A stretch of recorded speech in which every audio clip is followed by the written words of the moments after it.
पूरे 1 वर्ष तालाब के अंदर रहने के बाद राजकुमार दुर्जन सिंह का मन परिवर्तन हो जाता है और उसका व्यवहार सुधर जाता है।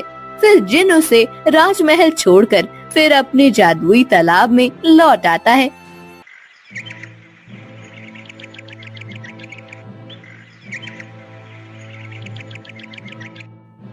निकल जा इस घर से। आज के बाद इस घर में तेरे लिए कोई जगह नहीं है। माँ जी, भगवान के लिए ऐसा मत कीजिए। मैं इस छोटी सी बच्ची को लेकर कहाँ जाऊंगी? वो सब मैं नहीं जानती, बस तू निकल जा।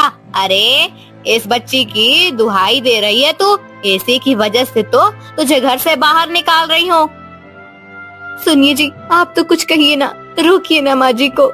मैं कहाँ जाऊंगी इस घर को छोड़कर? मेरा तो आपके सिवा और कोई नहीं है। माँ सही कह रही है, एक के बाद एक बेटियां पैदा करती जा रही है तू। अरे मैंने तो सोचा था कि इस बार तुझे बेटा होगा, लेकिन नहीं, तू तो बेटियां ही पैदा कर रही है।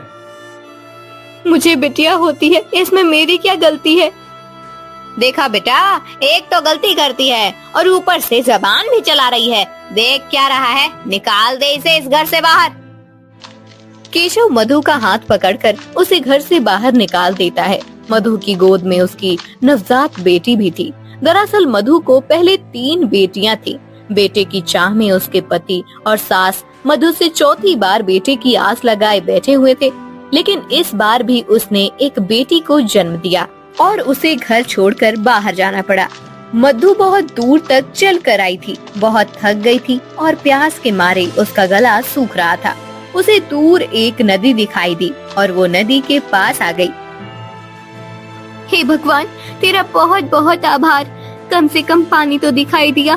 कितनी प्यास लगी है, मेरी बच्ची को भी भूख लगी है, लेकिन क्या करूं, मैंने ही कुछ खाया नहीं है तो इसे दूध कैसे पिलाऊं? बेटा, मैं अभी पानी पी कर आती हूँ, फिर हम थोड़ी और आगे चल जाते हैं। फिर मैं देखती हूँ खाने का कोई इंतजाम होता है क्या। हाँ मेरा बच्चा। ऐसा कहकर मधु बच्ची को नदी के किनारे पर रखकर खुद पानी पीने के लिए नदी के पानी में उतर जाती है, लेकिन थकान की वजह से वो फिसल जाती है और पानी की तेज बहाव में बह जाती है। बच्ची बहुत रो रही होती है। नदी के पास ही एक जंगल था। कुछ देर के बाद जंगल से कुछ हिरनें पानी पीने के लिए नदी पर आती हैं। वहाँ उस नवजात बच्ची को देखकर, अरे कितनी छोटी बच्ची है ये, इसे ऐसे कौन छोड़ कर गया होगा इसे? माया बहन, लगता है कि ये बेटी है, इस कारण से कोई इसे छोड़ कर गया होगा। सुना है कि कुछ इंसान सिर्फ बेटे की चाह करते हैं। अगर उनके घर में लड़की ने जन्म लिया तो वो इसे ऐसे ही कहीं सुनसान जगह पर छोड़ कर जाते हैं। कितने निर्दय होते हैं ऐसे इंसान। कोई अपने ही बच्चे को ऐसे मरने के लिए कैसे छोड़ सकता है? और माँ जन्म देने वाली माँ का दिल नहीं दुखता?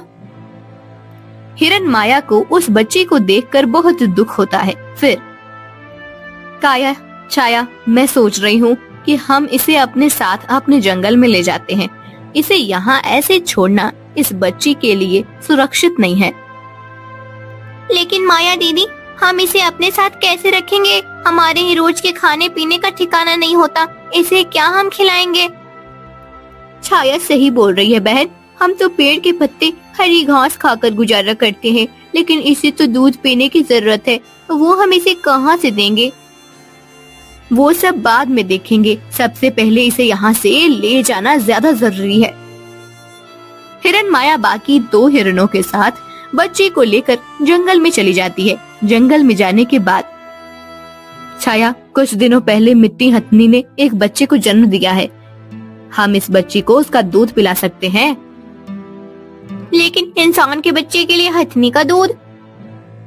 वो एक माँ का दूध है छाया, बच्चे के लिए तो अमृत होता है। हिरन माया के कहने पर बच्ची को मिंटी हथनी का दूध पिलाया जाता है। धीरे धीरे बच्ची बड़ी होने लगती है। मिंटी हथनी और उसका बाकी हाथी परिवार भी अब बच्ची को अपना मानने लगा था। एक दिन हमें अब इस बच्ची का कुछ नाम रखना चाहिए। हाँ, कब तक हम इसे बच्ची बच्ची कहें? इसकी आंखें बिल्कुल हमारे जैसी हैं। मुझे लगता है कि हम इसका नाम मुर्गाछी रखें। हाँ, बहुत अच्छा नाम है। उस दिन के बाद सब बच्ची को मुर्गाछी कहकर बुलाने लगते हैं। एक दिन जंगल का राजा शेर हिरन की गुफा के पास आता है। उसे इंसान की गंध आती है। फिर यहीं से आ रही है सुगंध। हाँ, यहाँ एक बच्ची है, इसे खाकर मजा आ जाएगा। शेर मृगाक्षी की तरफ बढ़ने लगता है। तब सभी हिरनें उसके सामने आती हैं। वनराज, इस बच्ची को छोड़ दीजिए। इसे खाने का विचार अपने मन से निकाल दीजिए। तुम कौन होती हो मुझे ये बताने वाली? वनराज, ये मेरी बेटी जैसी है। मैंने इसे पाला है। ये बहुत छोटी है। चाहो तो आप मुझे खा लो, लेकिन इस बच्ची को नहीं। नहीं, तुम सब जानवरों का मांस बहुत खा चुका हूँ। इस इंसान की गंध मुझे इसे खाने पर विवश कर रही है। लेकिन हाँ, तुम्हारी बात भी सही है, ये अभी बहुत छोटी है। शेर वापस चला जाता है। हिरन को लगता है कि उसके कहने पर शेर ने अपना दयालुपन दिखाया है। 5 साल बीत जाते हैं। सभी हिरनें खाने की तलाश में कहीं गई हुई थी। मृगाक्षी अकेली गुफा में बैठी थी। तभी शेर वहां आया और अकेली है ये बच्ची आज। बेटी, आओ मेरे साथ आओ। आप कौन है? मैं तुम्हारा मामा हूँ, शेर मामा। तुम्हें पता है, मैं इस पूरे जंगल का राजा हूँ। चलो मेरे साथ मेरी गुफा में। मेरे पास खाने की बहुत चीजें हैं और बहुत खिलौने भी हैं। तुम्हें खेलना है? हाँ मामा जी, मुझे खेलना है। तो चलो, जब माया वापस आएगी तब मैं तुम्हें वापस छोड़ दूंगा। शेर की बात सुनकर मृगाक्षी उसके साथ चली जाती है। कुछ देर के बाद जब हिरन वापस आती है तब उसे मृगाक्षी कहीं नहीं दिखती। सभी हिरनें मृगाक्षी को जंगल में ढूंढते हुए शेर के गुफा के पास आकर पहुंचती हैं। वो देखती हैं कि शेर मृगाक्षी के साथ खेल रहा था। उसके चेहरे के भाव देखकर माया समझ गई कि शेर इसे बहाने से लेकर आया है और इसे खाने वाला है। मृगाक्षी, चलो, मैं आ गई हूँ। माँ, मामा जी के साथ खेलने में मजा आ रहा है, खेलने दो ना। हाँ माया, तुम जाओ, हमें खेलने दो। बहुत मजा आ रहा है, थोड़ी देर और। मैं समझ गई हूँ वनराज, आप इसे क्यों यहाँ लेकर आए हैं। मुझे तो लगा था कि उस दिन आप मेरी बात मानकर वापस चले गए थे, लेकिन आपका इरादा तो कुछ और ही था। बिल्कुल सही समझ रही हो माया। उस दिन तुमने कहा था कि अभी ये बच्ची छोटी है। मैंने सोचा इतनी छोटी बच्ची को खाकर वैसे भी मेरी भूख नहीं मिटेगी, इसीलिए मैं इंतजार कर रहा था कि ये बड़ी हो जाए। वनराज, छोड़ दो उसे। शेर माया की बात नहीं मान रहा था। तभी हिरन माया ने हिरन छाया और काया को इशारा किया। वो दोनों मिंटी और बाकी हाथियों के पास मदद मांगने गई। मिंटी और बाकी हाथी भागकर शेर की गुफा के पास जाने लगे। उनके भागने से जमीन हिलने लगी और शेर हड़बड़ा गया। इसी मौके का फायदा उठाकर माया मृगाक्षी को लेकर गुफा से बाहर आई। शेर की गुफा जोर जोर से हिल रही थी और उसके पत्थर गिरने लगे थे। उनके पत्थर के नीचे दबकर शेर की मौत हो जाती है। आखिरकार इस दुष्ट वनराज का अंत हो ही गया। कुछ साल बीत जाते हैं। मृगाक्षी अब जवान हो गई थी। वो बहुत सुंदर लगने लगी थी। एक दिन राजसभा में हमें एक नया महल निर्माण कराना है, इसीलिए बहुत बड़ी भूमि की आवश्यकता होगी। प्रधान जी, हमारी राज्य भूमि कहाँ उपलब्ध हो सकती है? महाराज, हमारे राज्य की सीमा पर एक बहुत बड़ा जंगल है। वहाँ की भूमि का एक टुकड़ा यदि हम महल बनाने के लिए उपयोग में लाएं तो उचित होगा। ठीक है, कल ही सैनिकों को भेजकर वन के उस भाग को खाली करा लिया जाए। अगले दिन चारुदत्त के सैनिक जंगल में पेड़ तोड़ने के लिए आते हैं। तभी मृगाक्षी उन्हें रोक लेती है। वो फिर भी पेड़ तोड़ने के लिए कुल्हाड़ी उठाते हैं। तब मृगाक्षी खुद पेड़ को लिपटकर खड़ी हो जाती है। सैनिक कुछ कर नहीं पाते और वापस राजमहल लौट जाते हैं। महाराज, जंगल में एक सुंदर युवती थी जिसने हमें पेड़ नहीं काटने दिए। जब हम जबरदस्ती एक पेड़ काटने गए तब वो खुद एक पेड़ को पकड़कर खड़ी हो गई। फिर हम कुछ नहीं कर पाए। एक युवती, और वो भी इतनी साहसी। सेनापति ध्रुव, आप जाकर इस विषय में ज्यादा जानकारी प्राप्त कीजिए कि वो युवती कौन है और क्या चाहती है। सेनापति ध्रुव महाराज का आदेश लेकर जंगल की ओर रवाना हो जाते हैं, लेकिन वो सेनापति का नहीं बल्कि एक सामान्य मनुष्य का भेष धारण करके जाते हैं। वो देखते हैं कि मृगाक्षी पेड़ पर बैठी हुई थी और वो बहुत मायूस थी। उसकी सुंदरता देखकर ध्रुव मोहित हो जाते हैं।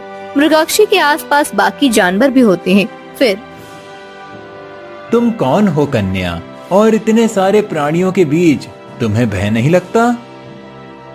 मैं मृगाक्षी हूँ और ये सभी मेरे परिवारजन है। ये जंगल ही मेरा घर है, मुझे किससे भय? क्या ये जंगल तुम्हारा घर है? हाँ, लेकिन आप कौन हैं और मुझसे ये सब क्यों पूछ रहे हैं? मैं तो एक यात्री हूँ, आगे के राज्य में जा रहा हूँ। विश्राम करने के लिए रुक गया था। तुम्हें इन सभी जानवरों के बीच देखा तो मुझे लगा कदाचित तुम्हें सहायता की आवश्यकता होगी, इसीलिए चला आया। यहाँ मुझे किसी की सहायता की जरूरत नहीं है। मैंने अभी किसी राजा के कुछ सिपाहियों को वापस भेजा है। वो यहाँ हमारे ये पेड़ काटने आए थे। हाँ, मैंने भी सुना है महाराज चारुदत्त को एक नया राजभवन बनाना है। हाँ, तो वो बनाए राजभवन, लेकिन यहाँ क्यों? ये जंगल तोड़कर क्यों बनाना है उन्हें राजभवन? कहीं और भी तो बना सकते हैं। उन्हें पता नहीं है कि एक पेड़ को काटना 100 हत्याओं के बराबर होता है। वो क्यों इतना बड़ा पाप अपने सर पर ले रहे हैं? वाह, ये सारी शास्त्र की बातें तुमने कहाँ पढ़ी हैं? मैंने पढ़ी नहीं है, लेकिन यहाँ कई साधु और योगी आकर ध्यान करते हैं, प्राणायाम करते हैं। उनसे ही मैंने ये सुना है। मुझे तो लगता है कि किसी को महाराज को ये बात जाकर बताने की जरूरत है। ध्रुव पहले ही मृगाक्षी के सौंदर्य पर मोहित हो गया था। अब उसकी बातें सुनकर उसे मृगाक्षी से और भी प्रेम हो जाता है। वो चारुदत्त के पास आकर उन्हें समझाता है कि जंगल काटना उचित नहीं है। चारुदत्त को भी ध्रुव की बात उचित लगती है। ध्रुव अब रोज मृगाक्षी से मिलने आता है। दिन बीतते हैं और मृगाक्षी को भी ध्रुव से प्यार हो जाता है। एक दिन एक बहुत बड़ा अजगर हिरण माया को पकड़ लेता है और उसे निगलने लगता है। ये देखकर मृगाक्षी उस अजगर पर पत्थर मारने लगती है, लेकिन अजगर टस से मस नहीं होता। मृगाक्षी को लगता है कि अब उसकी माया नहीं बचेगी। तभी ध्रुव वहाँ आकर अपने धनुष से बाण छोड़ता है और उस अजगर को मार डालता है। मृगाक्षी माया को अजगर के मुंह से बाहर निकालती है। कौन हो तुम? तुम कोई सामान्य इंसान नहीं हो सकते। तुमने इतना सही निशाना कैसे साधा? अब तुम्हें क्या सत्य बताना ही पड़ेगा। मैं महाराज चारुदत्त का सेनापति ध्रुव हूँ। मैं तुम्हारे बारे में जानकारी प्राप्त करने आया था, क्योंकि तुमने उस दिन सैनिक को जंगल तोड़ने से मना किया था, लेकिन मुझे देखते ही तुमसे प्रेम हो गया। तुम मेरे बारे में कुछ गलत धारणा ना बनाओ, इसीलिए मैंने तुमसे सत्य छुपाए रखा। मृगाक्षी, मैं तुमसे विवाह करना चाहता हूँ। बेटी मृगाक्षी, ये लड़का सच में तुमसे बहुत प्यार करता है। तुम इसके साथ विवाह करके सुखी हो जाओ। लेकिन माँ, अगर मैं चली जाऊंगी तुम अकेली हो जाओगी। नहीं बेटा, मुझे तो खुशी है कि मेरी बेटी सुख में है। तुम कब तक ऐसे जंगल में भटकती रहोगी? जब मैंने तुम्हें पहली बार देखा था तब तू एक नवजात बच्ची थी। मैं तुम्हें तुम्हारी सुरक्षा के लिए अपने साथ जंगल में ले आई थी, लेकिन अब तुम बड़ी हो गई हो, अपना ख्याल खुद रख सकती हो और सेनापति जी जैसे योद्धा को अपने पति के रूप में पाकर तुम्हारा जीवन धन्य हो जाएगा। मृगाक्षी, तुम चाहो तो हम इस हिरण को अर्थात तुम्हारी माँ को अपने साथ ले जा सकते हैं। हमारे भवन के बाहर एक बड़ा बगीचा है, वहाँ पर ये सुख से रह सकती हैं। ध्रुव की बात सुनकर मृगाक्षी खुश हो जाती है। दोनों हिरन को साथ लेकर ध्रुव के घर में चले जाते हैं। वहाँ ध्रुव और मृगाक्षी का धूमधाम से विवाह हो जाता है। हिरन अब मृगाक्षी के साथ सुख और सुरक्षा से बाकी का जीवन